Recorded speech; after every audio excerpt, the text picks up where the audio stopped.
Morning Kaleb, welcome back with teacher Destiana. Masih sama pada pembelajaran bahasa Indonesia ya. Oke Kaleb, sebelum kita mulai belajar, kita akan berdoa terlebih dahulu. Kita berdoa dalam hati masing-masing ya. Berdoa dimulai.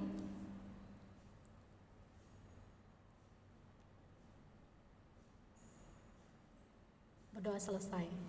Oke Kaleb, nah, seperti yang kamu lihat pada slide pembelajaran kita hari ini kita masih membahas tentang teks eksplanasi ya. Tetapi hari ini spesifiknya kita akan mempelajari tentang struktur dan kebahasaan teks eksplanasi. Nah, di slide kamu sudah melihat apa yang menjadi tujuan pembelajaran kita hari ini ya, yaitu menelaah struktur dan kebahasaan teks eksplanasi. Nah, melalui pembelajaran kita hari ini Kaleb, kalian diharapkan memiliki karakter yang kreatif dan jujur. Oke, next ya. Ya, pada video pembelajaran sebelumnya, Kaleb teacher sudah menjelaskan kepada kalian apa itu teks eksplanasi. Sini teacher akan ulangi kembali sedikit ya. Teks eksplanasi adalah teks yang menjelaskan tentang bagaimana proses terjadinya atau terbentuknya suatu fenomena alam atau sosial. Jadi teks eksplanasi itu bukan hanya membahas tentang suatu fenomena alam ya, tetapi juga bisa membahas tentang kehidupan atau keadaan sosial. Nah, untuk contoh teks eksplanasi, karena dia pada umumnya berhubungan dengan fenomena alam, maka contohnya adalah proses terjadinya gerhana matahari, bisa gerhana bulan, proses terjadinya siang dan malam, bisa juga proses terjadinya kecelakaan. Oke, Kaleb, kita lanjut ya. Nah, secara umum teks eksplanasi itu memiliki beberapa ciri ya. Nah, ciri pertama yang dapat kamu lihat atau kamu perhatikan dari sebuah teks eksplanasi adalah memuat informasi berdasarkan fakta atau faktual. Jadi informasi yang berada di dalam sebuah teks eksplanasi itu sifatnya fakta atau faktual. Kemudian informasinya itu juga bersifat keilmuan. Artinya informasi yang terdapat di dalam sebuah teks eksplanasi itu tujuannya berkaitan dengan ilmu pengetahuan. Oke, kalau kemudian ciri yang ketiga, seperti yang teacher sampaikan sebelumnya ya definisinya. Jadi teks eksplanasi itu menjelaskan bagaimana proses terjadinya suatu fenomena alam atau keadaan sosial. Kemudian yang keempat, bersifat informatif, tetapi teksnya ini tidak berusaha untuk mempengaruhi pembacanya ya, untuk mau melakukan apa yang disampaikan pada teks eksplanasinya. Ingat, teks eksplanasi itu sifatnya informatif, tetapi ada tetapinya ya, tetapi tidak berusaha untuk mempengaruhi pembaca untuk mau melakukan apa yang mereka inginkan. Oke, kemudian yang terakhir, biasanya kalau di dalam sebuah teks eksplanasi itu terdiri dari beberapa struktur. Ada struktur atau bagian yang membentuk teks eksplanasi tersebut ya. Apa aja? Ada judul, maaf ya teacher nggak buat di slide. Ada judul, pernyataan umum, kemudian ada urutan sebab akibatnya, dan yang terakhir itu ada interpretasi. Oke, sampai di sini paham ya kalau untuk ciri-ciri teks eksplanasi dan definisinya. Kita lanjut ya. Nah, sekarang kita akan masuk ke tujuan pembelajaran kita hari ini ya, tepatnya struktur teks eksplanasi. Nah, kalian bisa buka bukunya di halaman 122 ya, silahkan buka bukunya Kaleb di halaman 122 ya. Ya, ini yang teacher sampaikan barusan ya. Struktur, bagian yang membentuk sebuah teks eksplanasi. Ya, yang pertama itu ada pernyataan umum. Oh maaf, teacher akan mulai dari atas. Biasanya semua teks itu pasti memiliki judul ya. Judul itu letaknya berada paling atas dan biasanya ditulis menggunakan huruf besar ya. Jadi untuk semua teks termasuk teks eksplanasi itu pasti memiliki struktur judul yang pertama. Kemudian ada pernyataan umum. Nah, biasanya kalau pernyataan umum ini berisi informasi singkat tentang apa yang dibicarakan atau apa yang dibahas pada teks eksplanasi tersebut. Itu pernyataan umum ya, hanya berisi informasi singkat tentang hal yang dibicarakan. Kemudian ada deretan penjelas. Nah, kalau di deretan penjelas biasanya ini berada atau letaknya berada setelah pernyataan umum ya. Deretan penjelas ini berisi urutan uraian atau penjelasan tentang peristiwa yang terjadi. Jadi di deretan penjelas inilah diuraikan atau dijelaskan bagaimana peristiwa yang dibahas pada teks eksplanasi tersebut. Kemudian yang terakhir itu ada struktur interpretasi. Kalau kita berbicara tentang interpretasi, berarti kita berbicara tentang bagaimana pendapat si penulis tentang peristiwa yang terjadi dalam teks eksplanasi ya. Jadi struktur teks eksplanasi itu ada 4. Yang pertama ada judul, kemudian ada pernyataan umum, ada deretan penjelas, dan yang terakhir itu ada interpretasi. Oke, paham ya nak untuk struktur teks eksplanasinya? Sebelum kita lanjut ke kebahasaannya. Oke, kita lanjut aja. Nah, untuk kaidah kebahasaannya, kalian bisa buka buku kalian kembali di halaman 124. Jadi selain struktur, kita juga akan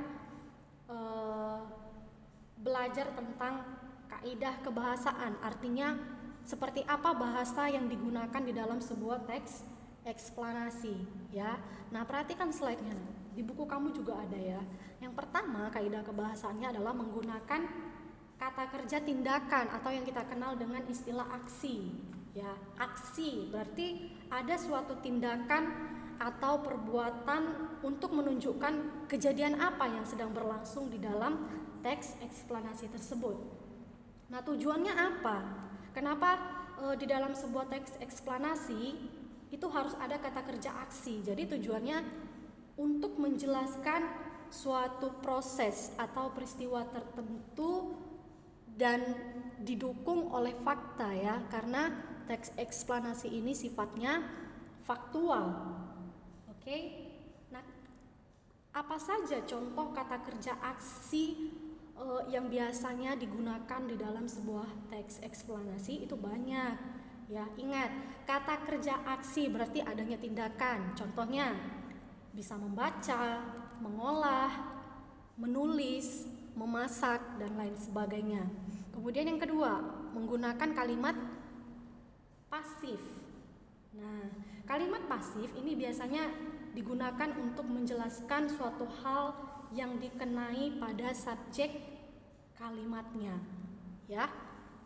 Oke, sekarang kita masuk ke ciri kebahasaan yang ketiga. Menggunakan konjungsi yang menunjukkan waktu.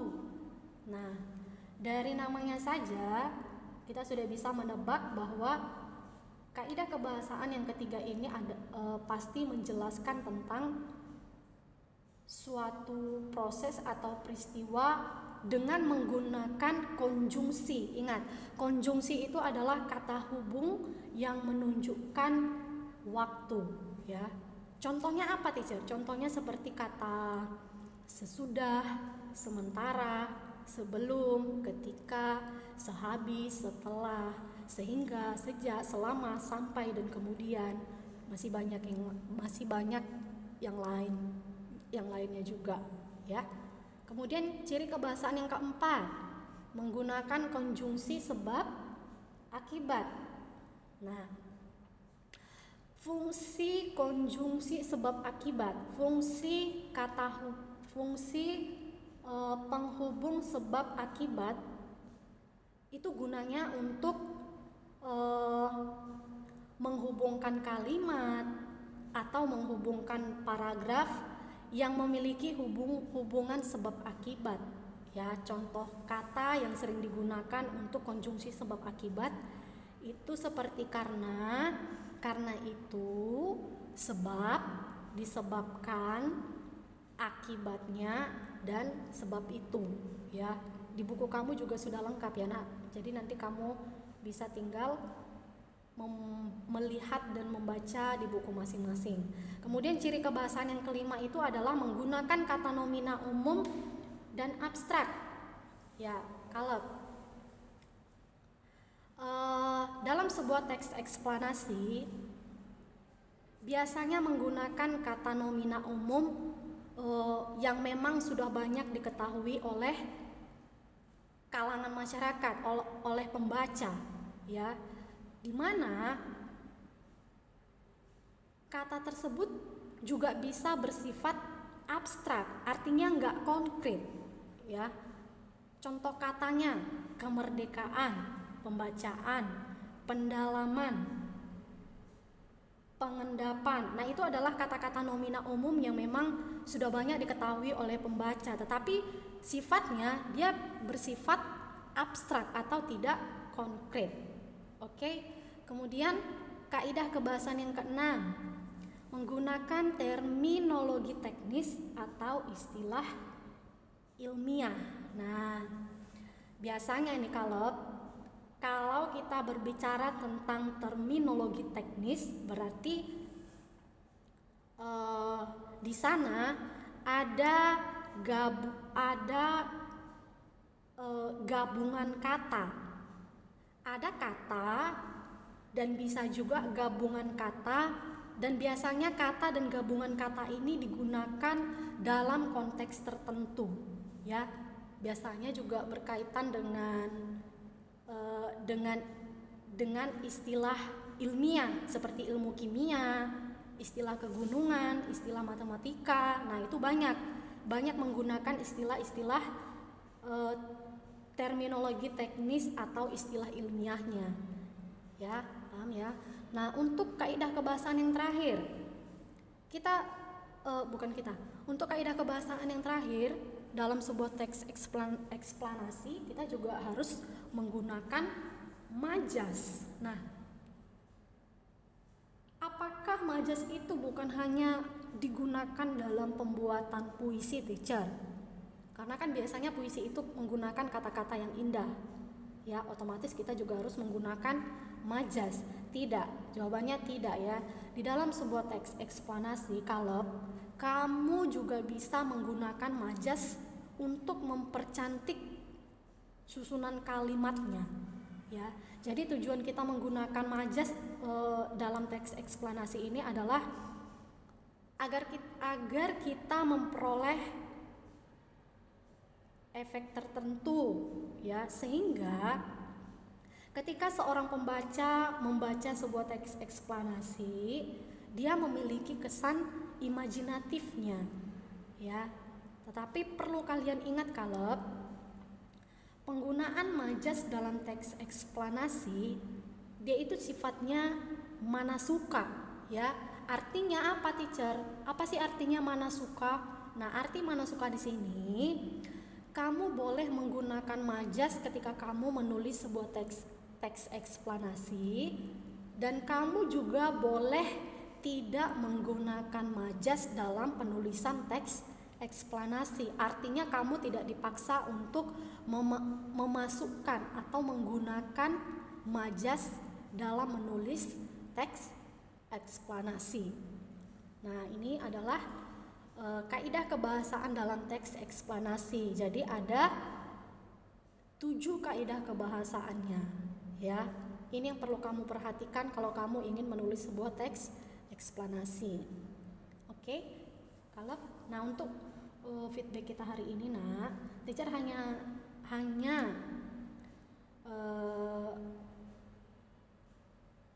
menyuruh kalian untuk membuat satu contoh kalimat pada teks tanggapan dengan menggunakan kaidah kebahasaan majas, ya. Jadi artinya seperti ini, kalian buat satu kalimat tetapi dia menggunakan kaidah kebahasaan majas. Dan ingat, teksnya itu adalah teks eksplanasi, jadi yang berkaitan dengan fenomena alam atau sosial. Oke, kalau paham ya untuk feedbacknya. Ya, sampai di sini dulu video pembelajaran kita hari ini ya Kaleb. Semoga bermanfaat buat kalian semua. Ingat ya, tetap jaga kesehatan dan tetap berdoa. Okay, see you next time and God bless you.